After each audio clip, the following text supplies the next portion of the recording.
Three key areas that I think best exemplify the AECT standard of content knowledge are the Sound Journal, the EdTech 506 Final Project, and the Relative Advantage Chart.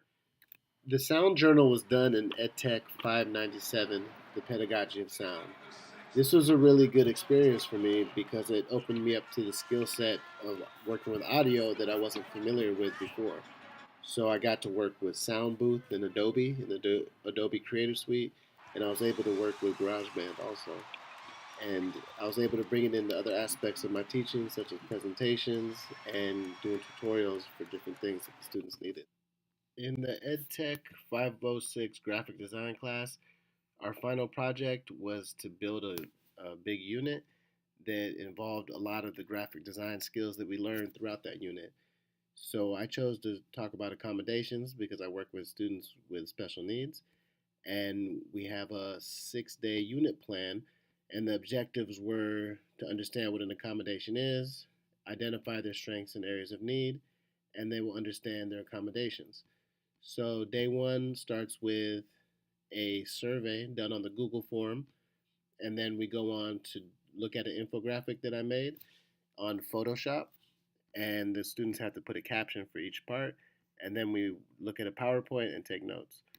On day two, they use Quizlet.com for some front loading of vocab, and then we do some other small activities around accommodations. Day three, we work with comics, and I showed them an example of an accommodations comic that I made on Photoshop, and then they will either do theirs on Photoshop or they will do one on a web-based application. On day four, the students will make a logo about accommodations, and same thing, they can either use Photoshop or they can use Google Sketch or something of the sort, or they can draw it out too.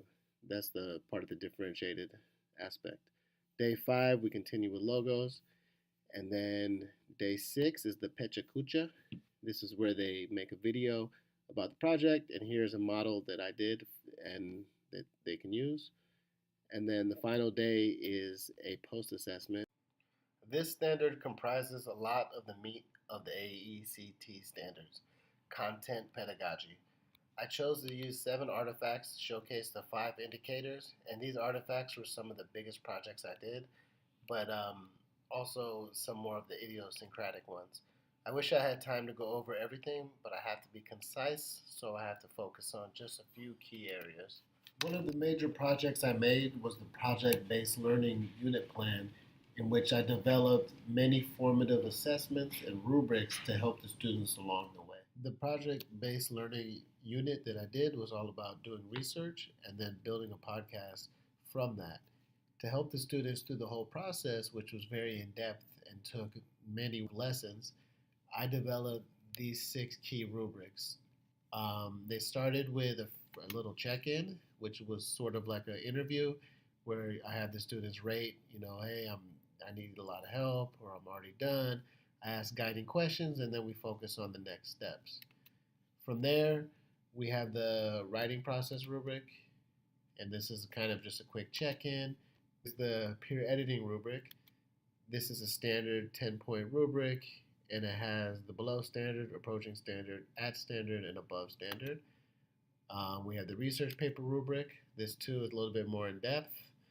You can see it has the 6 traits of writing, and it's very detailed. We have the presentation rubric to help the students understand what it takes to present their research and everything good when they, in the sense of their podcast. And then we have the whole project rubric, which is very small because we've done so many formative steps along the way that the students are usually in a good space by this point.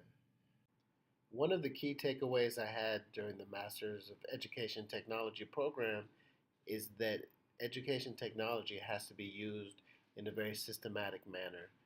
And by going through the content pedagogy standards in my artifacts, I realized that I learned how to systematically plan, create, utilize, assess, and manage all of the processes needed to make sure that we're doing excellent work.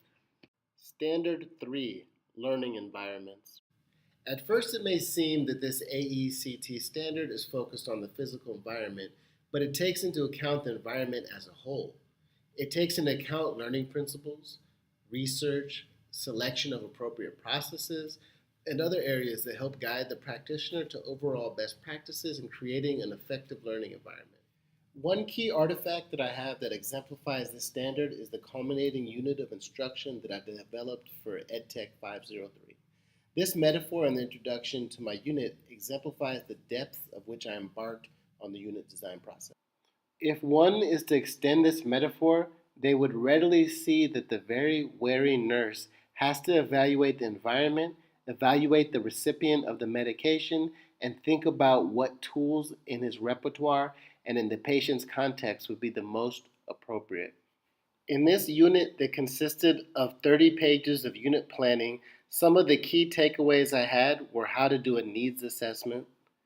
Additionally, I learned about the need to survey the students and find out who they were as learners. This can be seen in finding out how much they know about various aspects of the unit objectives. And for the sake of time in this presentation, one last key takeaway I had from this unit was a new way to look at assessment. This matrix takes the myriad of learning objectives I had for this unit, both related to the curriculum and more part of my hidden curriculum, and it breaks it up by learning objective, Bloom's taxonomy, format of assessment, description of the test form, and a sample. Having a project like this was an amazing opportunity for me to take my unit planning skills to the next level. From doing pre-assessments of students to the detailed Bloom's assessment matrix, I was able to learn a lot. And this learning has extended to my unit planning as I have been using detailed unit plans and templates ever since, as can be seen in my Atlas Rubicon. Standard 4, Professional Knowledge and Skills. In reflecting upon this standard and compiling the artifacts to show proficiency of the standard, it became clear that a lot of the reflections and the peer reviews that I've done throughout the MET program have helped build the skills that relate to the standard. Helped me to become someone who designs, develops, and evaluates tech-rich environments. This is to say that in doing activities such as the EdTech 542 peer reviews, I was able to develop my ability to evaluate good design and development of a project-based learning unit of instruction, and through feedback was able to help support my peers in developing these units. In this instance, it necessitated that I fully understand all aspects of the rubric in order to accurately give feedback to my peers through the highlighting of the rubric and the detailed comments to the side. This is a big jump from just doing my own project and thinking I hit all the aspects of the rubric. If I erroneously say someone needs further development or lacks essential features, that could be at the minimum setting them down the wrong path, and at the maximum could cause ire. This is why these learning experiences were so valuable for me during the MET program. Working within a community of learners to help each other develop technology-rich units of instruction fits into the social constructivist approach mentioned in my reflection paper. The knowledge of the AECT standards can more fully be realized when collaborating with peers and truly interacting with the content. Standard 5, Research.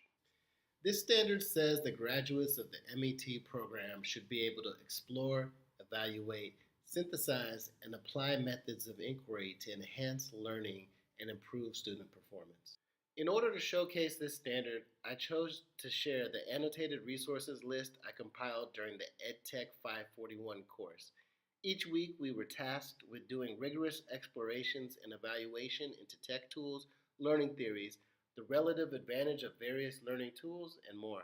During this time, we had to compile a list of the resources we used each week. We had to have a minimum of 2 each week, but I found that on several occasions I had come across so much information in my research into the topic that I had more resources. These ranged from synthesizing ideas from Robler's seminal text to digging deeper into software interventions like MobyMax, to even going through Jennifer Gonzalez's Code of Pedagogy podcast transcripts to find information on how to create a rigorous one-column rubric so I could in turn build that into an activity I was creating.